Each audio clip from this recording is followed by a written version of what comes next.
Hello, good day everyone. This is your Divine Vera Vlogs. And meron akong ipapakita sa inyo kung paano mas magiging special ang noodles ninyo.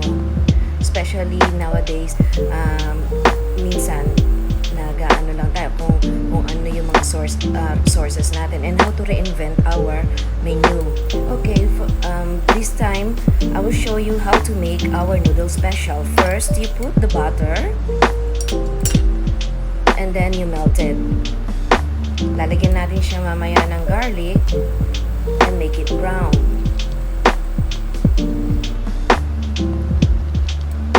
Ang mga ingredients nito ay very simple lang.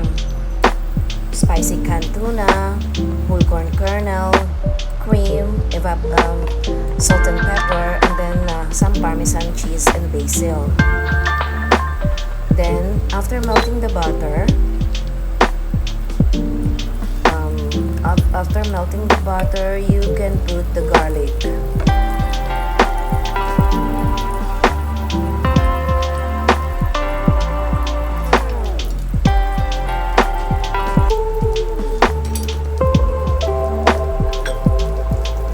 Pasensya na, matagal. Ayan ang garlic.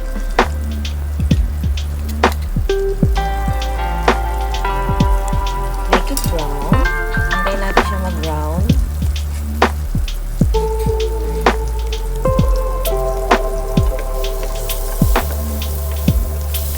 Then most of the time, yan, lalagyan natin siya ng tuna. Pero mas maganda kung ang tuna natin ilalagay ay spicy.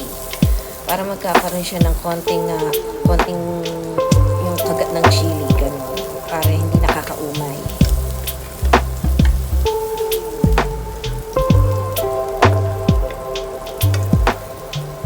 Madali lang to, pero i-prepare nyo na rin yung noodles nyo. Ayan na ang tuna. Lalagay na ang tuna, spicy tuna siya. Spicy tuna. Mabilis lang tong sauce na to. Kasi usually, ito yung mga gustong-gusto ng mga bata. Aside from the spaghetti, syempre. Staple na yan sa every occasion yung spaghetti. Ito naman, white spaghetti, white sauce.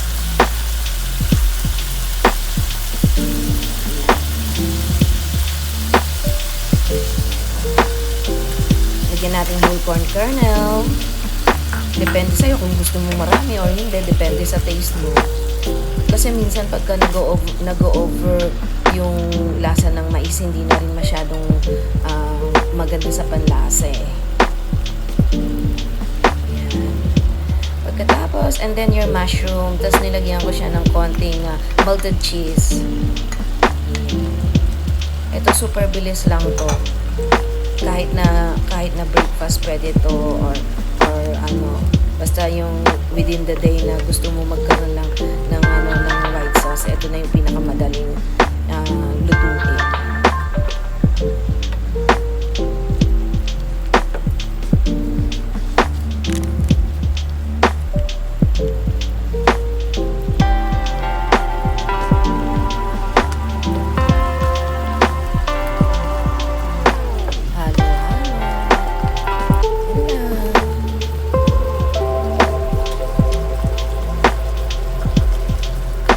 Then, your all-purpose cream.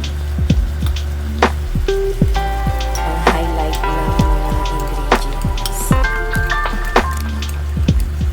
Ewan ko ba sa lahat ng pagkain na merong cream, masarap siya talaga. Minsan nga, kahit na hindi dapat nilalagyan ng cream, lalagyan mo eh. Dahil masarap. Minsan mayonnaise, di ba? Yan din, nagpapasarap yan. Ang adobo, minsan nilalagyan ko ng mayonnaise. Yan, gano'n. May betchy ng dila ng tao.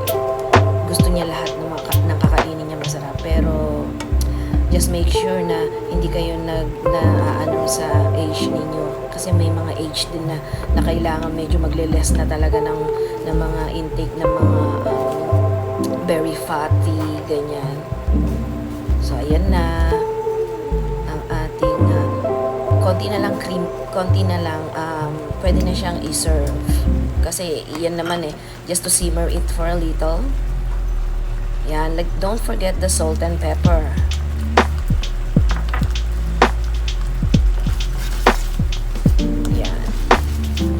mo siyang iangat kasi masyado siya, baka masunog siya pag hindi mo siya inangat. Anyway, magkaroon lang siya ng bubbles, ibig sabihin okay na siya eh. Kumbaga pwede na siyang i-serve.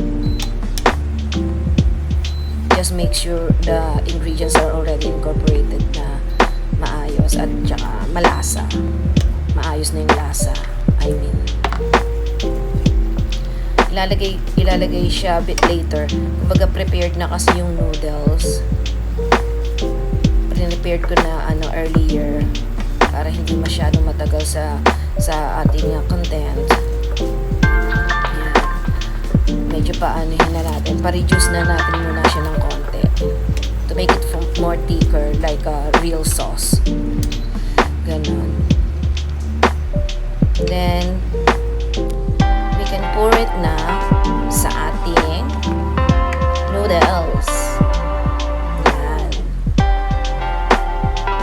Ito lang yung mga noodles na usually ginagamit natin sa yung mga instant noodles. Ginawa ko lang siyang para extra special. Although we usually do that with pasta, ganyan. Ito, mas mabilis kasing lutuin, especially mga mabilisang breakfast or aalis na si mister, aalis na ang mga bata. You can do this very very fast in the, early in the morning. Kasi usually sa gabi or pagdating mo sa galing opisina, wala ka ng time to make them something special kasi pagod ka na rin, di ba? So, you can make this one a little treat in the morning for the family. Ayan.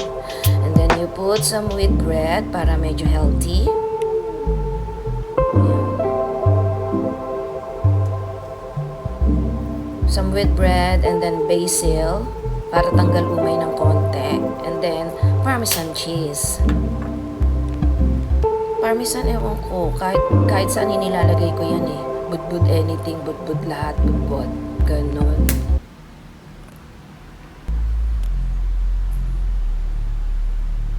Yan. And then, pwede mo na siyang i-serve. Ready to serve.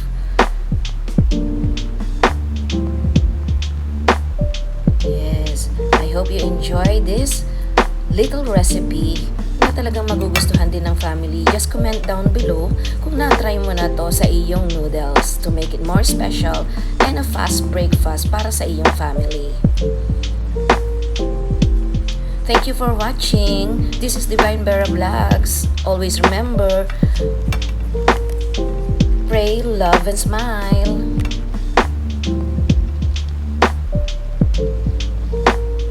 Don't forget to subscribe, like, and share, and hit the notification bell for more videos to come. Thank you!